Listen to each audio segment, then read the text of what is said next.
भाभी को होटल में ले जाकर क्या हिंदी कहानी जरूर पढ़ें। मेरा नाम आरिफ है, मैं यूपी का रहने वाला हूँ। ये कहानी उस समय की है जब मैं काम की तलाश में इधर उधर घूम रहा था। भाभी का नाम हिना है, इसकी उम्र 27 साल है। इस कहानी में मैं आपको बताऊंगा कि कैसे मैं भाभी को होटल में 14 ये भाभी की जुदाई कहानी तब की है जब उस समय मैं अविवाहित था और मेरी कोई प्रेमिका नहीं थी। जब मुझे काम वासना की इच्छा होती थी तो मैं होटल के कमरों में कॉल गर्ल्स को बुलाकर चाहता था। मैं कॉलेज के दिनों में ही अपनी प्रेमिका से शादी कर लिया था, पर कुछ महीनों में मेरा अपनी बीबी से मन भर चुका था क्योंकि मैं उसकी हर रात जुदाई करता था।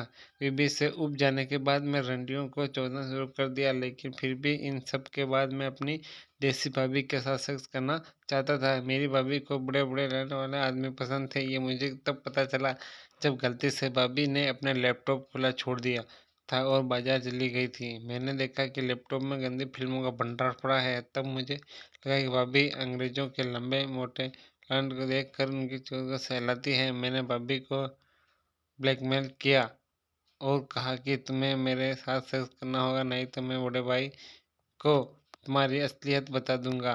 भाभी ने हाँ हाँ कहा और मैंने अपने पसंदीदा होटल के कमरे में भाभी के साथ तय करने का फैसला किया। इसके साथ ही अगले दिन मैं और मेरी भाभी होटल के कमरे में गए। भाभी भाभी ने तुम मेरे शरीर के साथ जो चाहो करो, लेकिन अपने भाई को इस बारे में मत बताना। मैंने कहा भाभी जी, वो मैं वो हर गंदी हरकत करूंगा जो आपने उन एडल्ट फिल्मों में देखी थी।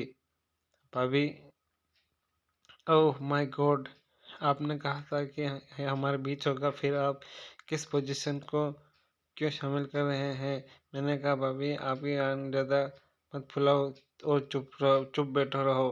मैंने भाभी ने अपने अपने कपड़े उतारने के लिए बोला और भाभी को कंडोम लगाने को बोला। फिर भाभी ने मेरा मुंह में लेकर चूसना शुरू कर दिया और मैं भी आनंद लेने लगा और बड़े बड़े स्तनों को चूस कर लाल करने लगा। मैंने कहा भाभी, आप बहुत अच्छा काम कर रही है, ऐसा लगता है आप हर दिन मेरे भाई के साथ ऐसा ही करते हैं। भाभी ने कहा चुप रहो।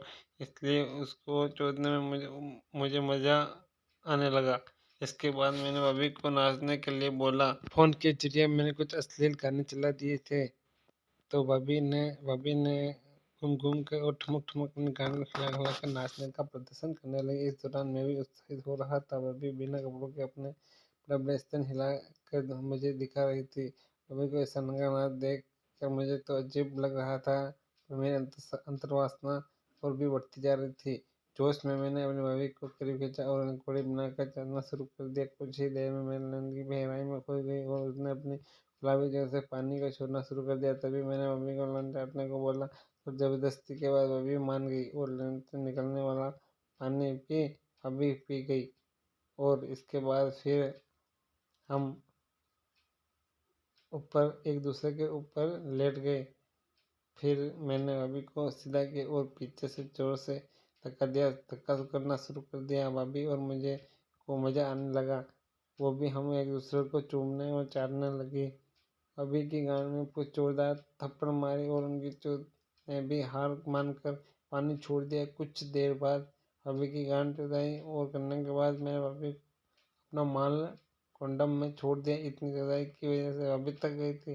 दोनों एक दूसरे को गले लगाकर गहरी नींद में सो गई। मैंने मौके का फायदा उठाया और भाभी को के पास एक कागज छोड़ दिया और इसमें लिख दिया कि कल की जुदाई के लिए अभी तैयार रहना। मैंने अपने कपड़े पहने और वहाँ से निकल गया। मेरे समझ सेक्सी कहानी के बारे में आप बताना कैसी लगी और कमेंट्स में ज़रूर बताना। लाइक और शेयर ज़रूर करें। धन्यवाद।